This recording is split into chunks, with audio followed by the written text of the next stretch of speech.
En 2026, l'armée française dispose de moins de 200 chars Leclerc opérationnels, répartis entre 3 commandements distincts sans structure d'emploi massif documentée.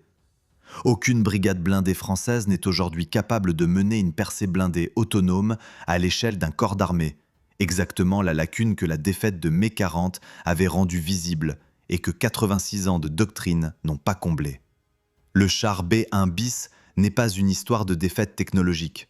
C'est une histoire d'une machine qui surpassait son adversaire sur presque tous les paramètres mesurables, blindage, puissance de feu, protection de l'équipage, et qui a néanmoins été neutralisée avant d'avoir pu démontrer ce qu'elle valait collectivement.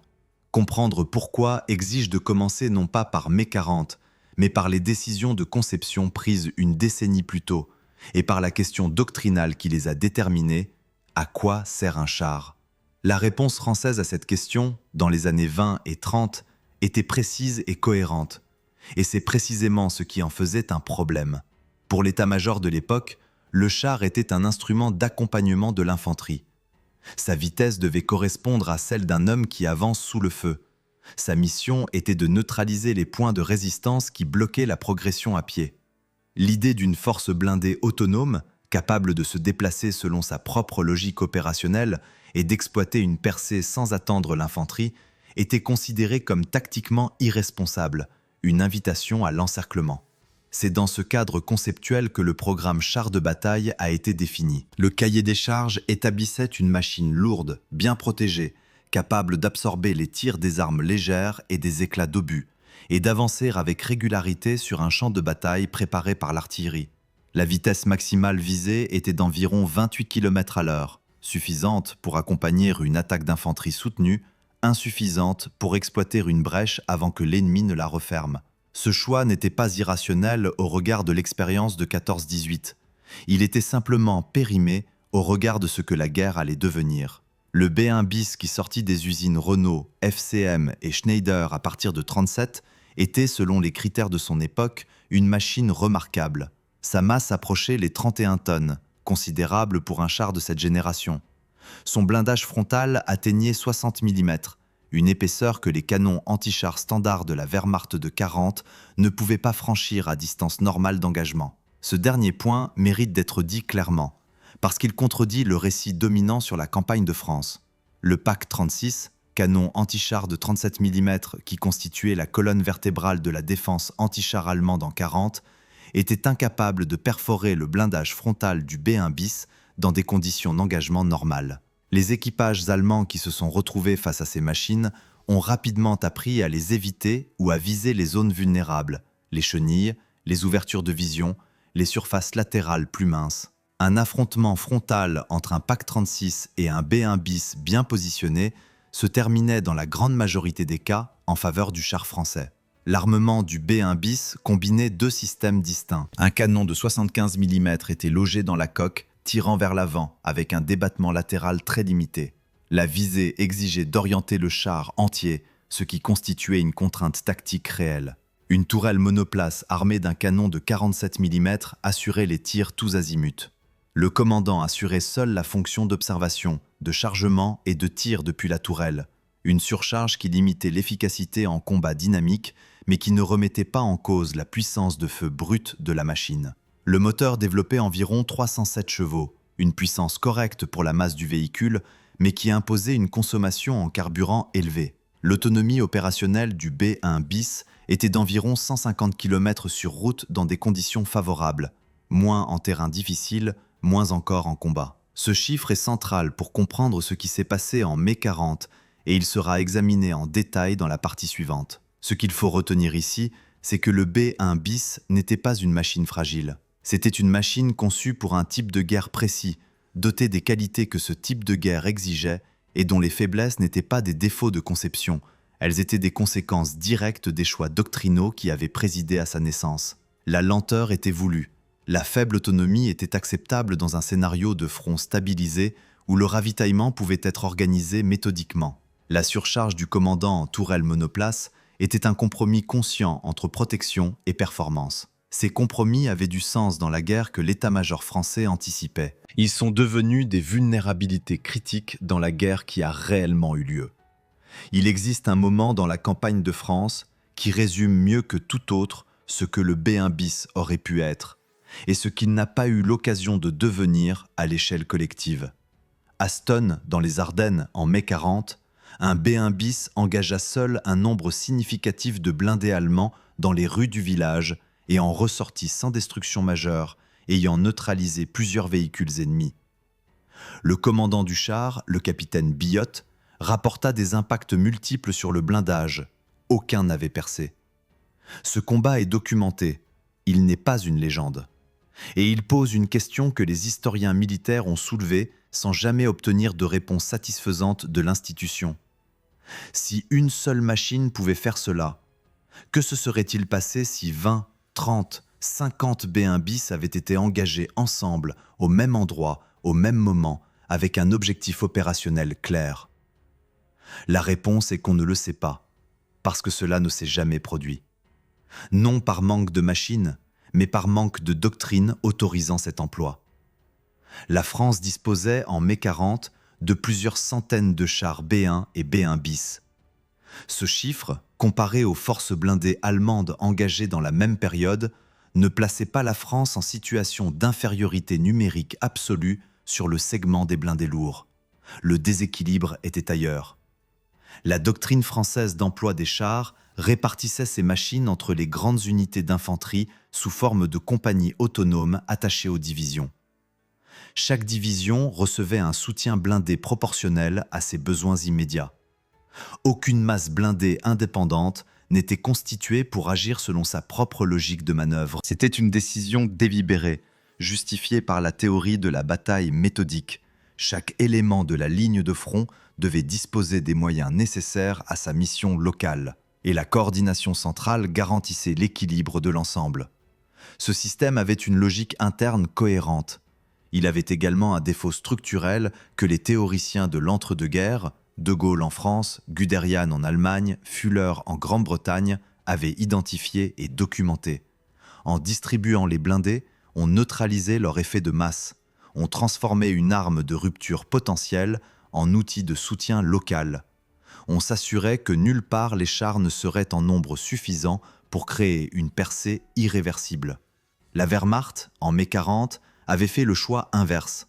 Ses Panzerdivisionen concentraient les blindés, les éléments motorisés et l'aviation d'appui sous un commandement unifié capable de décider et d'agir plus vite que l'adversaire ne pouvait réagir. Cette supériorité n'était pas technologique, elle était organisationnelle et doctrinale. Il serait inexact de présenter cette opposition comme un contraste entre l'obscurantisme français et la modernité allemande. Les débats sur l'emploi des chars avaient eu lieu en France. Les arguments en faveur des grandes unités blindées autonomes avaient été formulés, publiés, défendus. Ils n'avaient pas convaincu, non par ignorance, mais par arbitrage entre deux conceptions de la guerre également défendables au regard de l'expérience disponible. Ce qui rend cet épisode pertinent aujourd'hui n'est pas l'erreur en elle-même, c'est la mécanique institutionnelle qui a permis à une doctrine périmée de survivre jusqu'au contact avec la réalité. Les signaux d'alerte existaient, les voix dissidentes s'étaient exprimées. L'institution avait produit une machine capable et avait simultanément organisé les conditions de son propre inefficacité. Cette mécanique, produire l'outil juste, puis l'employer selon une logique qui en neutralise l'effet, n'appartient pas à une époque révolue. La question logistique n'est pas secondaire dans l'histoire du B1 bis. Elle en est l'axe central, et c'est précisément pourquoi elle est systématiquement reléguée au second plan dans les récits qui préfèrent opposer doctrine française et doctrine allemande comme deux philosophies abstraites. La réalité du terrain en mai 40 était plus prosaïque et plus instructive.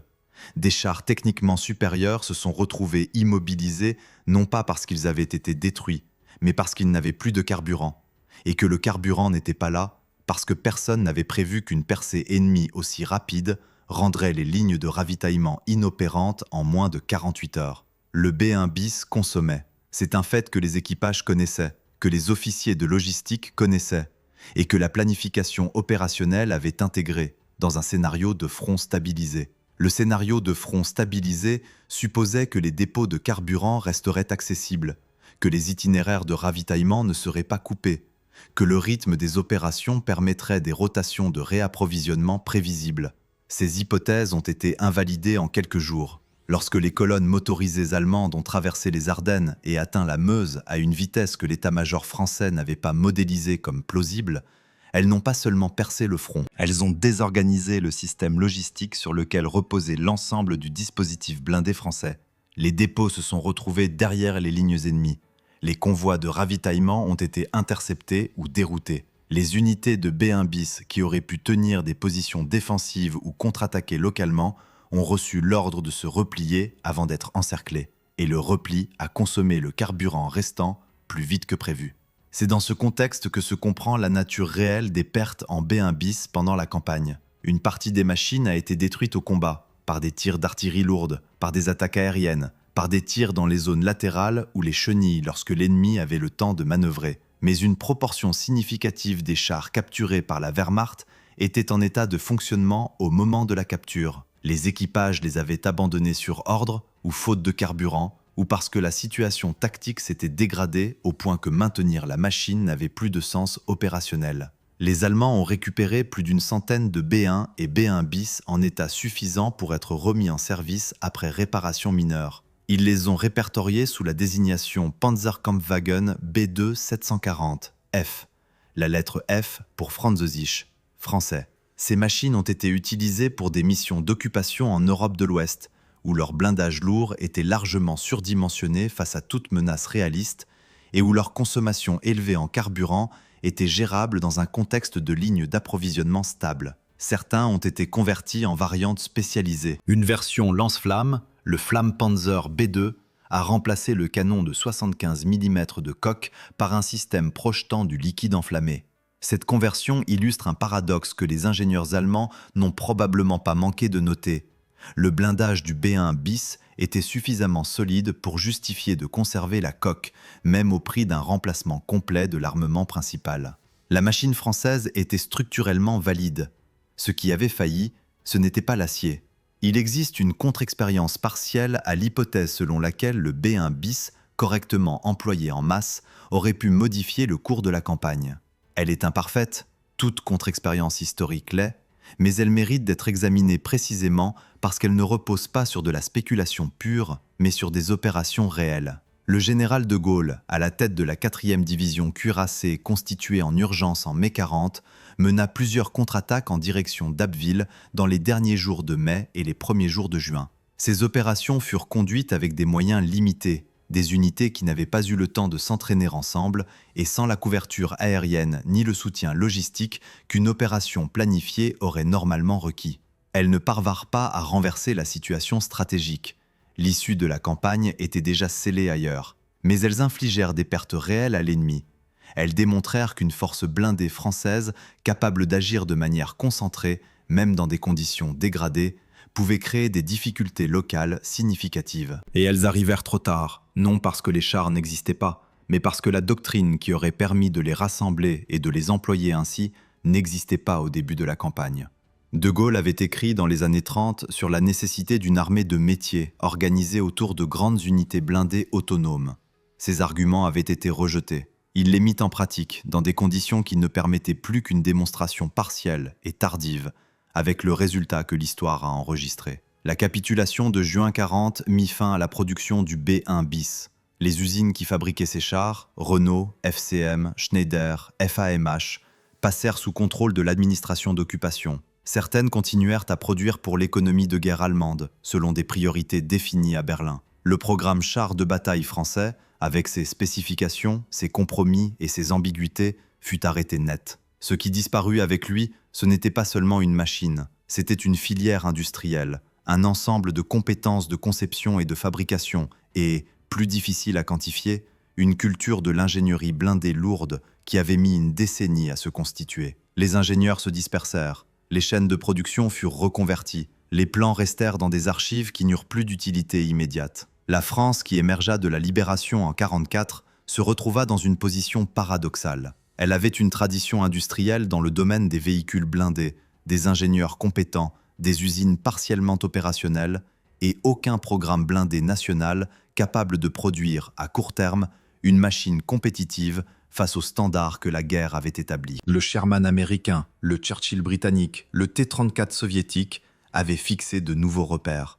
La France repartait de zéro, ou presque. Le premier programme blindé français d'après-guerre, qui allait aboutir à l'AMX-13 puis à l'AMX-30, prit une direction doctrinale révélatrice. Les concepteurs de l'AMX-30, travaillant dans les années 50 et 60, firent un choix délibéré. La mobilité et la puissance de feu primeraient sur la protection. Le blindage serait plus léger que celui des chars contemporains de l'OTAN. La logique était que l'esquive valait mieux que l'absorption, qu'un char rapide qui évite le coup est préférable à un char lent qui l'encaisse. C'était dans une certaine mesure une réaction aux leçons de 40. La lenteur du B1 bis avait été identifiée comme une vulnérabilité. La réponse fut de construire quelque chose de plus rapide. Mais cette réaction, en corrigeant un défaut réel, en créait un autre. L'AMX-30 était nettement moins bien protégé que le Léopard 1 allemand ou le Chieftain britannique, ses contemporains directs dans l'Alliance Atlantique. Il pouvait être pénétré par des systèmes qu'il n'aurait jamais dû affronter en combat direct, selon la doctrine qui présidait à son emploi.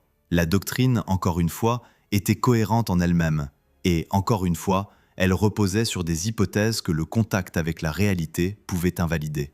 Le Leclerc, qui entra en service dans les années 90, représenta une correction de trajectoire significative. Son blindage composite, ses systèmes de conduite de tir, sa capacité à tirer en mouvement le placèrent dans une catégorie différente de l'AMX-30. Il fut conçu pour un adversaire précis, les divisions blindées du pacte de Varsovie, dans un théâtre précis, l'Europe centrale, selon un scénario précis, une offensive soviétique massive que l'OTAN devait contenir puis repousser. Ce scénario disparut avant que le Leclerc ne soit pleinement déployé. L'Union soviétique se dissolut. Le pacte de Varsovie cessa d'exister. La menace pour laquelle le Leclerc avait été optimisé n'existait plus sous la forme prévue. Et la France, comme la plupart des démocraties occidentales, tira de cette situation la conclusion que les dividendes de la paix permettaient de réduire les effectifs, de ralentir les cadences de production, de différer les programmes de modernisation. Le parc de Leclerc ne fut jamais complété à hauteur des commandes initiales. La maintenance déclina. Les pièces de rechange se raréfièrent. Des machines furent placées en réserve dans des conditions qui ne permettaient pas un retour rapide en service. Tout cela fut décidé progressivement, sans rupture brutale, selon une logique budgétaire qui semblait raisonnable dans le contexte de chaque décision individuelle, et qui produisit, par accumulation, une réduction capacitaire que les événements de ces dernières années ont rendue visible.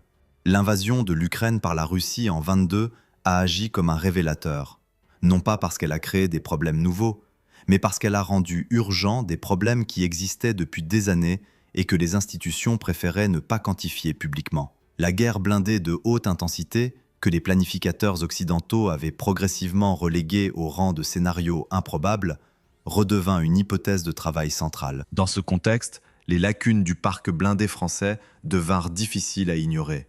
Le nombre de Leclerc pleinement opérationnel, la disponibilité des munitions adaptées, la capacité à régénérer rapidement des unités après des pertes en combat de haute intensité, toutes ces questions reçurent des réponses qui n'étaient pas rassurantes.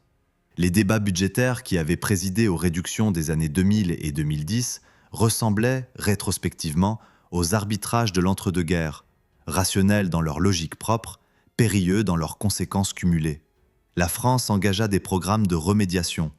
Des crédits supplémentaires furent alloués. Des annonces furent faites sur la trajectoire de modernisation du Leclerc et sur les programmes qui devaient lui succéder. Ces annonces étaient sincères dans leur intention et insuffisantes dans leur rythme face à l'évolution de l'environnement stratégique. Le programme MGCS, Main Ground Combat System, censé produire le successeur du Leclerc en coopération avec l'Allemagne, illustre une dynamique que le B1 bis aurait pu rendre familière à quiconque a étudié l'histoire industrielle de défense française.